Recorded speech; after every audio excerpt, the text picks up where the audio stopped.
जीरा rice बनवण्यासाठी सर्वप्रथम मी 1 cup basmati तांदूळ घेतले आहे. ते आपण 2 ते 3 पाण्याने स्वच्छ धुवून घेऊया. हे तांदूळ मी स्वच्छ धुवून घेतलेत आणि आता आपण हे अर्धा तासासाठी भिजत ठेवून देऊया. अर्धा तास झालेला आहे. तांदूळ छान भिजलेले आहेत. आता आपण नेक्स्ट स्टेप करून घेऊया. नेक्स्ट स्टेपसाठी मी एका पातेल्यामध्ये पाणी गरम करून घेतलेलं आहे. पाण्याला छान उकळी येऊन द्यायची. हे बघा, पाण्याला आता छान अशी उकळी आलेली आहे. राईस आपला पांढरा शुभ्र आणि सुट्टा होण्यासाठी आपण थोडासा लिंबू पिळून घेणार आहोत. थोडासा पिळायचा आहे, जास्त पिळायचा नाही.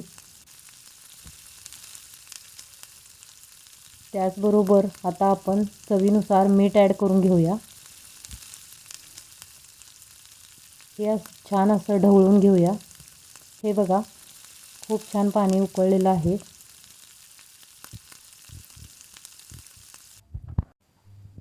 लिंबू आणि मीठ पाण्यामध्ये मिक्स होण्यासाठी 2 मिनटं छान उकळी काढून घेऊ.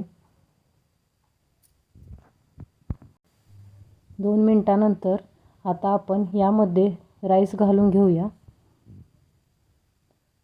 पाणी नितळून राईस घालून घेत आहे मी. या वेळेला गॅस हा मंद ठेवायचा, म्हणजे वाफा आपल्या तोंडावर येत नाहीत. हे बघा, मीडियम गॅसवर आता आपण हा तांदूळ स्टीम करण्यासाठी ठेवलेला आहे. थोडाफार अधेमध्ये हलवून घ्यायचा. 15 मिनटामध्ये आपला राईस पूर्णपणे स्टीम झालेला आहे. राईस हा 90% स्टीम करून घ्यायचा, पूर्णपणे स्टीम नाही करायचा. यातलं पाणीसुद्धा पूर्णपणे आटत आलेलं आहे.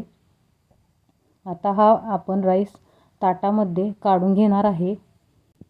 हे बघा, राईस पूर्णपणे पांढरा शुभ्र झालेला आहे आणि सुटसुटीतसुद्धा झालेला आहे. आता हा राईस मी चमच्याच्या साहाय्याने प्लेटमध्ये काढून घेत आहे. हा राईस प्लेटमध्ये अशा पद्धतीने पसरून ठेवायचा, म्हणजे तो थंड होईल आणि यातले वाफेचे पाणी निघून जाईल. पूर्ण राईस आपण अशा पद्धतीनेच पसरून घ्यायचा आहे. मी याच पद्धतीने सर्व राईस पसरून घेतलेला आहे. आता हा राईस एक 5 ते 10 मिनटं छान थंड होण्यासाठी मी फॅन खाली ठेवलेला आहे. तोपर्यंत आपण फोडणी तयार करून घेऊया. फोडणीसाठी मी कढई गरम करून घेतलेली आहे. कढईमध्ये 1 चमचा तेल टाकून घेत आहे. तेल छान गरम करून घ्यायचे.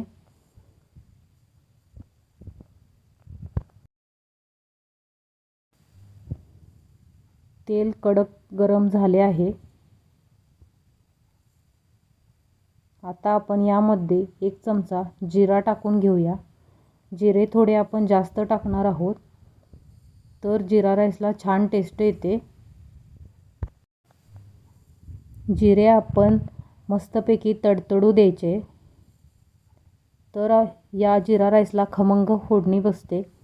हे बघा, 5 ते 10 मिनटात जिरे छान तडतडत आलेले आहेत. आता आपण सुट्टा करून घेतलेला राईस टाकून घेऊया. राईस पण बऱ्यापैकी थंड झालेला आहे. थोडा थोडा करत राईस टाकायचा. आता हा चमच्याच्या साहाय्याने हलवून घेऊया. जिरे आणि राईस छान मिक्स करायचा आहे.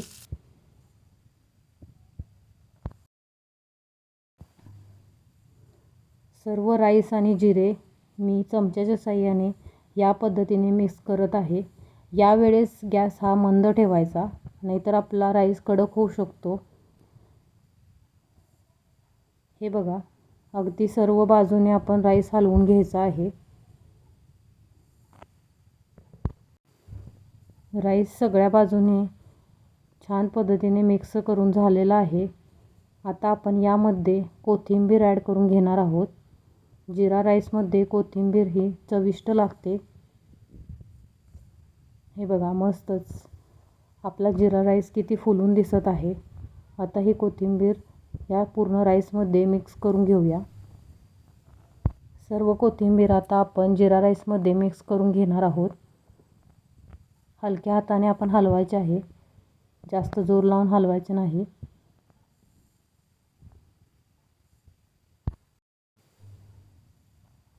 सर्व कोथिंबीर जिरा राईसमध्ये छान अशी मिक्स झालेली आहे आणि आपला जिरा राईस बनून तयार झालेला आहे.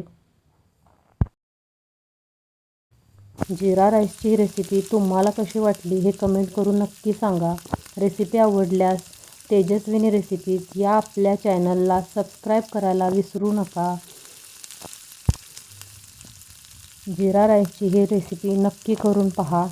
चला भेटूया नेक्स्ट व्हिडिओमध्ये. तोपर्यंत धन्यवाद.